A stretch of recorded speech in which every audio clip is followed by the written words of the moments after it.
Hello friends, कैसे हैं आप लोग। उम्मीद करें कि आप सभी अच्छे होंगे, मस्त होंगे और आपकी तैयारी भी अच्छी चल रही होगी।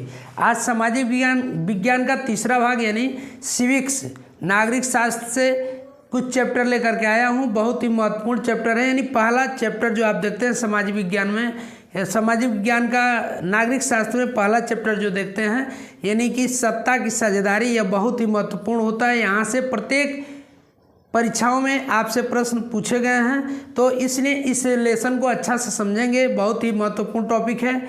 तो ये जानेंगे सत्ता की साझेदारी, ये पहला ही लेसन है, सत्ता की साझेदारी। तो सत्ता क्या होता है, यानी सत्ता वह व्यवस्था होता है जिसके माध्यम से निर्णय लेने की क्षमता होती है। क्या होती है? निर्णय लेने की, देश के लिए निर्णय लेने की क्षमता होती है, तो वह सत्ता के पास होती है। यानी जिसके पास सत्ता होती है उसी को देश के प्रमुख फैसले लेने के क्या होते हैं, उसके अधिकार होते हैं और वह प्रमुख फैसले करते हैं। तो किसी लोकतांत्रिक देश में या लोकतंत्र में यदि सत्ता की साझेदारी होती है यानी सत्ता का विकेंद्रीकरण होता है तो वह सफल लोकतांत्रिक देश कहला सकता है। इसके बाद प्रश्न आपके दिल में ये उठेगा कि लोकतंत्र होता क्या है। तो लोकतंत्र एक शासन व्यवस्था है और लोकतंत्र वह शासन व्यवस्था है जिसमें लोगों के द्वारा चुने गए जनप्रतिनिधि ही लोगों पर शासन करते हैं।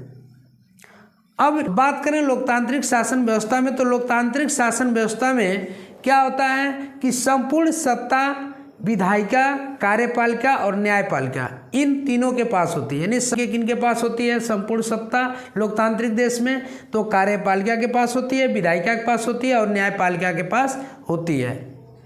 अब देखेंगे तीसरा जो टॉपिक आपके सामने दिख रहा है कि लोकतंत्र के संचालन के लिए, यदि लोकतंत्र का सफल संचालन करना हो तो उसके लिए सत्ता का विकेंद्रीकरण यानी सत्ता का बंटवारा करना बहुत आवश्यक हो जाता है। अगला चीज़ है कि प्रजातंत्र में यदि सत्ता का केंद्रीकरण हो जाए, प्रजातंत्र में यानी लोकतंत्र में यदि सत्ता का केंद्रीकरण हो जाए और सत्ता एक ही व्यक्ति के पास हो जाए तो यह जो व्यवस्था होती है यह स्वेच्छाचारी तानाशाही व्यवस्था में बदल जाती है। लोकतंत्र में स्वेच्छाचारी तानाशाही शासन व्यवस्था न हो, इसलिए क्या होना चाहिए कि सत्ता का बंटवारा होना चाहिए, सत्ता का विकेंद्रीकरण होना चाहिए। लोकतंत्र के विभिन्न सामाजिक समूहों के बीच यानी लोकतंत्र में विभिन्न सामाजिक समूहों के बीच टकराव न हो, कोई प्रकार का वैमनस्य न हो, यदि सामाजिक समूहों में आपसी किसी प्रकार का मतभेद न हो, इसके लिए क्या होना चाहिए, इसके लिए सत्ता का बंटवारा होना चाहिए। और यह एक सफल और अच्छा उपाय है कि सत्ता का विकेंद्रीकरण कर दिया जाए, सत्ता का बंटवारा कर दिया जाए। यदि बात करें कि लोकतंत्र पूरा शरीर है, संपूर्ण शरीर है, तो सत्ता का बंटवारा उसका आत्मा हो सकता है। यानी सत्ता का बंटवारा यदि है तो वहाँ पे लोकतंत्र सफल होगा और कोई दिक्कतें नहीं आएंगी और सभी लोग शांतिपूर्ण तरीके से रह सकते हैं। अब कह रहा है कि सत्ता की साझेदारी का जो सूत्र होता है यह नहीं देख के किया जाता है कि लाभ होगा कि हानि होगा। यानी सत्ता के साझेदारी का सूत्र लाभ और हानि पे नहीं होता है, लाभ या हानि की गणना नहीं करता है, बल्कि क्या करता है, राजनीतिक स्थिरता बनाए रखने के लिए क्या होना चाहिए, सत्ता की साझेदारी होनी चाहिए। सत्ता की साझेदारी लाभ और हानि देख के नहीं होनी चाहिए, सत्ता की साझेदारी राजनीतिक स्थिरता बनाए रखने के लिए होनी चाहिए। अतः लोकतंत्र में बहुसंख्यकों के साथ साथ अल्पसंख्यकों को भी सत्ता में हिस्सेदारी मिलनी चाहिए, तब जाकर के उस देश में राजनीतिक स्थिरता रहेगी।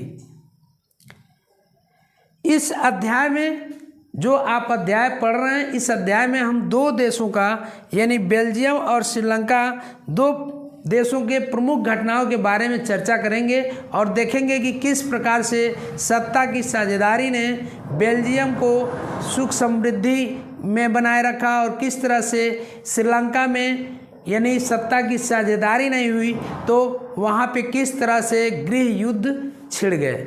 परीक्षा में आपसे बेल्जियम या श्रीलंका ये दोनों चीज़ों में से कोई न कोई चीज़ पूछा जाता है। कभी कभी बेल्जियम का ही पूछ देगा, कभी कभी श्रीलंका का पूछ देगा, कभी कभी दोनों का पूछता है। तो वीडियो लंबा ना हो इसके लिए इसके तुरंत बाद आपको इसके अगले वीडियो के तौर पे बेल्जियम के विषय में मिलेगा, उसके बाद आपको श्रीलंका के विषय में। तो आप अभी तक चैनल को सब्सक्राइब नहीं किए होंगे तो प्लीज़ चैनल को सब्सक्राइब कर लीजिएगा, ताकि जो भी वीडियो अपलोड हो उसका नोटिफिकेशन आप तक जाए और आप हमसे जुड़ सकें और क्लास का लाभ ले सकें।